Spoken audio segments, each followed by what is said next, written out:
US में suggest India को कि कोई कुछ हथियार भिजा दें आप। इंडिया को इस वक्त बहुत बड़ा ये फायदा हो रहा है। रिलेशनशिप भारत और इजराइल के बहुत पुराने हैं। देखें जी, ये डिप्लोमेसी होती है। ये आप बात छोड़ दें कि जंग के अंदर आप फायदा नहीं उठा सकते।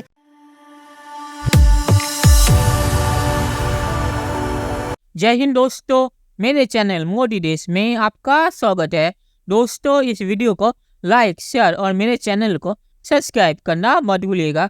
तो दोस्तों, आज पाक मीडिया बात करेगी कैसे अमेरिका ने भारत से कहा है कि वो इसराइल को मिसाइल सप्लाई करे, क्योंकि अमेरिका ने यूक्रेन को इतने हथियार दे दिए कि अमेरिका के पास अभी कोई हथियार नहीं है इसराइल को देने के लिए। ये खबर पाकिस्तानी मीडिया में चल रही है और पाकिस्तानी मीडिया ये भी बातचीत कर रहा है कैसे इसराइल ने भारत से 1 लाख मैन पावर मांगी है, क्योंकि जो पैलेस्टीनियन वहाँ पे काम कर रहे थे, इसराइल कंपनी उन्हें फिर से हायर नहीं कर सकती, तो इसलिए उनकी जगह उन्होंने कहा कि वो भारतीयों को हायर करेंगे।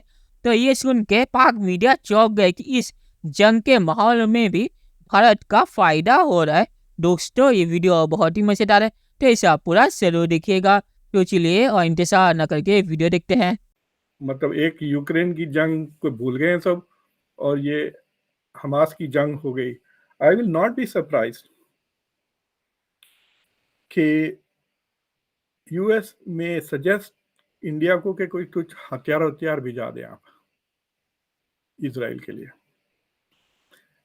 अब मैं ये कंफर्म तो नहीं कर सकता। अगर आप सर्च करें सोशल मीडिया पर, ट्विटर पे, तो आपको देखेंगे कि there are some American commentators who are saying कि यूनाइटेड अरब एमिरेट्स ने हवाई जहाजें भेजी हैं इजराइल को हथियार के साथ। So I think they might want that kind of commitment from India. देखिए, अगर इंडिया हथियार भेज देता ना इजराइल को, तो India becomes more firmly in the US camp. ठीक है, रिलीफ भेजना फलस्तीनियों को एक चीज है। इट्स लाइक सेइंग किसी गरीब के ऊपर आप रहम खाकर उसको कुछ दे रहे हो, that doesn't mean you are on their side. आप किसी अमीर को पैसे दें तो that is when it shows your commitment to that. तो जब अगर so I have a feeling के they will discuss this new development in the Middle East और दैट विल बी बिकॉज अभी तक इंडिया हैज नॉट, मतलब ऐसा कोई पॉलिसी डिस्कशन इन डेप्थ वगैरह नहीं हो। बस वो अरिंदम बागजी के साथ जो 2-3 सवाल जवाब हुए थे, उस पे यही बातें सामने आई कि India still supports the two state solution, India believes in a viable and sovereign independent Palestinian state, but India also condemns global terrorism. इसलिए हमास, तो इंडिया की पोजीशन बहुत कंसिस्टेंट है in terms of logic, right. Israel construction industry जो है उसमें reportedly जो है, अब उन्होंने ये कहा है कि जो गवर्नमेंट है उनकी वो अलाउ करे कंपनीज को to recruit 1 lakh Indian workers. इसकी वजह ये है कि जो तकरीबन 90,000 पैलेस्टीनियंस जो कि वहां पे जिनके पास वर्क परमिट था और वो वहां पर काम करते थे, तो वो उनका वर्क परमिट कैंसिल हो चुका है।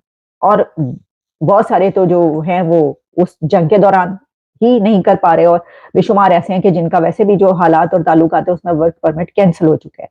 तो इस बिना पर अब इजराइल को वर्क फोर्स की जरूरत है, जिसमें इंडिया को इस वक्त बहुत बड़ा ये फायदा हो रहा है कि इजराइल और इंडिया के, क्योंकि डेकेड्स पुराने रिलेशंस और बहुत ही, मतलब वो तो बिल्कुल साथ खड़े हैं एक ऐसे दोस्तों की तरह जो है वो जाहिर है उसमें उनको समझते हैं वो कि इंडिया जो है वो वहां से वर्कर्स लें। तो आप ये देखें कि इसमें एक कंट्री है जिसको बहुत फायदा हो रहा है इस वक्त, और वो इंडिया है, जिसको हम देख रहे हैं। उसकी वजह ये है कि लोग उसकी तरफ जा भी रहे हैं। वैसे तो मैं समझती हूँ कि वो कौन सा कंट्री है कि जहाँ पे वो जॉब्स नहीं कर रहे। ये तो इजराइल में वैसे भी बड़ी तादाद में इंडियंस जो है वो मौजूद हैं। इस वक्त इंडिया को बहरहाल एक इम्पोर्टेंस है इंडिया की दुनिया में। देखिए, 2-4 चीजें इस वक्त इंटरनेशनल मीडिया पे चल रही हैं। एक तो इजराइल जो है वो भारत से असला लेने का भी, खरीदने का भी सोच रहा है, क्योंकि सस्ता पड़ता है। अमेरिका के पास अपनी इन्वेंटरी खत्म हो चुकी है असले की, तो वहां से भारत पैसा बनाएगा। दूसरा, 1 लाख भारतीय जो जा रहे हैं इजराइल काम करने के लिए, जो फलस्तीनी जाते थे पहले, अब वो नहीं जाएंगे वहां से। और दूसरा, मैंने आपको जिस तरह बताया था कि रिलेशनशिप भारत और इजराइल के बहुत पुराने हैं। और दूसरा, वो जो उनको कॉमन चीजें करती हैं कि दहशतगर्दी का वो दोनों शिकार हैं काफी। और दूसरा, जो आगे फ्यूचर टेक्नोलॉजी में चीजें उनकी काफी सिमिलैरिटीज हैं। और उसमें मैं समझता हूं कि इस वक्त अगर देखा जाए तो जितनी पार्टियां रशिया, चाइना और अमेरिका, इन तीनों में सबसे ज्यादा न्यूट्रल जो लगती है पार्टी वो भारत ही लगती है। इसराइल ने 1 लाख इंडियन वर्कर्स, मतलब यह है कि ये न्यूज़ आई है कि भाई वीज़ा दे रहे हैं कि आप इंडियंस वहाँ पे जाएं और जॉब करें। देखिए जी, इंडिया की सबसे पहले जो फॉरेन पॉलिसी है उसकी दाद देनी पड़ेगी कि उन्होंने जंग का मौका हो या सुलह का मौका हो, वो अपने लिए ऐसी ऑप्शंस बनाते हैं जिससे उनको फ़ायदा होता है। ठीक है। जैसे देखिए, अब इसराइल के अंदर 1 लाख अगर मजदूर जा रहा है इंडिया का, तो उसमें इंडियंस को फ़ायदा होगा। लेकिन अगर आप ये सोचें फ़लस्तीन उनके साथ रह रहा है, फ़लस्तीन के लेबर तो वहाँ पे काम कर रहे होंगे ना, सही है। तो वो उनको अब जगह छोड़नी पड़ेगी और वहाँ पे वो आएगा।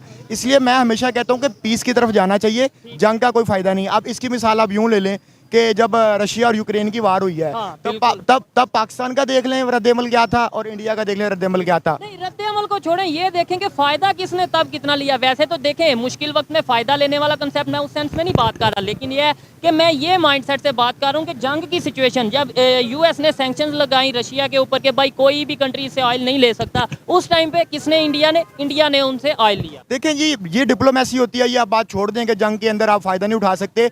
आजकल जो ग्लोबल विलेज बन चुकी है दुनिया, आपने जंग में भी फ़ायदा उठाना है और आपने पीस में भी फ़ायदा उठाना है, अगर आपने अपने कंट्री को आगे लेके जाना है। चलिए दोस्तों, इस वीडियो पे बात करते हैं।